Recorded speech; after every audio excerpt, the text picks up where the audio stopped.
Part 9. The Army on the March. Sun Tzu said, "We come now to the question of encamping the army and observing signs of the enemy. Pass quickly over mountains and keep in the neighborhood of valleys. Camp in high places facing the sun. Do not climb heights in order to fight." So much for mountain warfare. After crossing a river, you should get far away from it. When an invading force crosses a river in its onward march, do not advance to meet it in midstream. It will be best to let half the army get across, and then deliver your attack. If you are anxious to fight, you should not go to meet the invader near a river which he has to cross. Moor your craft higher up than the enemy, and facing the sun. Do not move upstream to meet the enemy. So much for river warfare.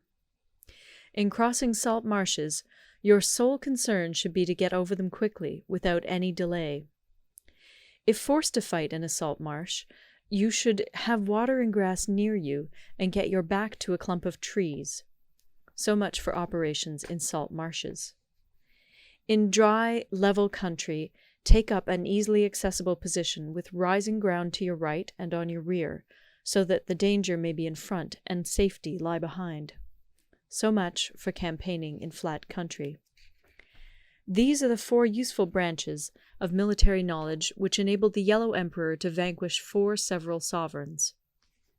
All armies prefer high ground to low, and sunny places to dark. If you are careful of your men and camp on hard ground, the army will be free from disease of every kind, and this will spell victory. When you come to a hill or a bank, occupy the sunny side, with the slope on your right rear. Thus you will at once act for the benefit of your soldiers, and utilize the natural advantages of the ground. When, in consequence of heavy rains up country, a river which you wish to ford is swollen and flecked with foam, you must wait until it subsides. Country in which there are precipitous cliffs with torrents running between, deep natural hollows, confined places, tangled thickets, quagmires, and crevasses should be left with all possible speed and not approached. While we keep away from such places, we should get the enemy to approach them. While we face them, we should let the enemy have them on his rear.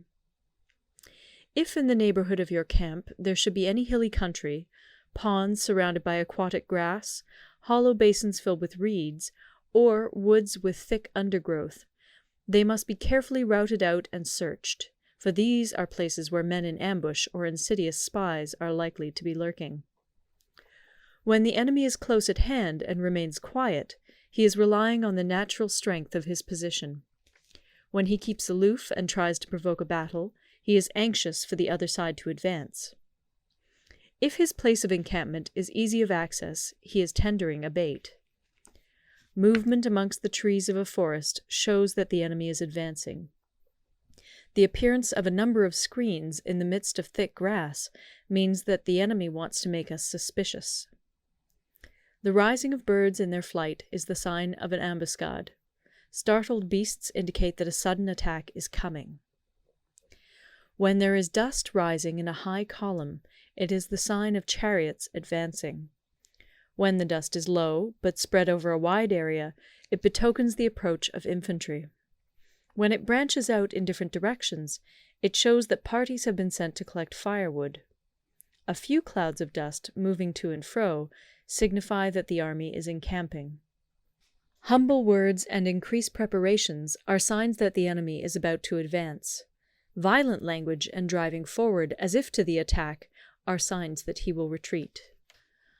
When the light chariots come out first and take up a position on the wings, it is a sign that the enemy is forming for battle. Peace proposals unaccompanied by a sworn covenant indicate a plot. When there is much running about and the soldiers fall into rank, it means that the critical moment has come. When some are seen advancing and some retreating, it is a lure. When the soldiers stand leaning on their spears, they are faint from want of food. If those who are sent to draw water begin by drinking themselves, the army is suffering from thirst. If the enemy sees an advantage to be gained and makes no effort to secure it, the soldiers are exhausted. If birds gather on any spot, it is unoccupied. Clamor by night betokens nervousness. If there is a disturbance in the camp, the general's authority is weak. If the banners and flags are shifted about, sedition is afoot. If the officers are angry, it means that the men are weary. When an army feeds its horses with grain and kills its cattle for food, and when the men do not hang their cooking pots over the campfires, showing that they will not return to their tents, you may know that they are determined to fight to the death. The sight of men whispering together in small knots, or speaking in subdued tones, points to disaffection amongst the rank and file. Too frequent rewards signify that the enemy is at the end of his resources. Too many punishments betray a condition of dire distress. To begin by bluster, but afterwards to take fright at the enemy's numbers, shows a supreme lack of intelligence. When envoys are sent with compliments in their mouths, it is a sign that the enemy wishes for a truce. If the enemy's troops march up angrily and remain facing ours for a long time without either joining battle or taking themselves off again, the situation is one that demands great vigilance and circumspection. If our troops are no more in number than the enemy, that is amply sufficient. It only means that no direct attack can be made. What we can do is simply to concentrate all our available strength, keep a close watch on the enemy, and obtain reinforcements. He who exercises no forethought, but makes light of his opponents, is sure to be captured by them. If soldiers are punished before they have grown attached to you, they will not prove submissive. And, unless submissive, they will be practically useless.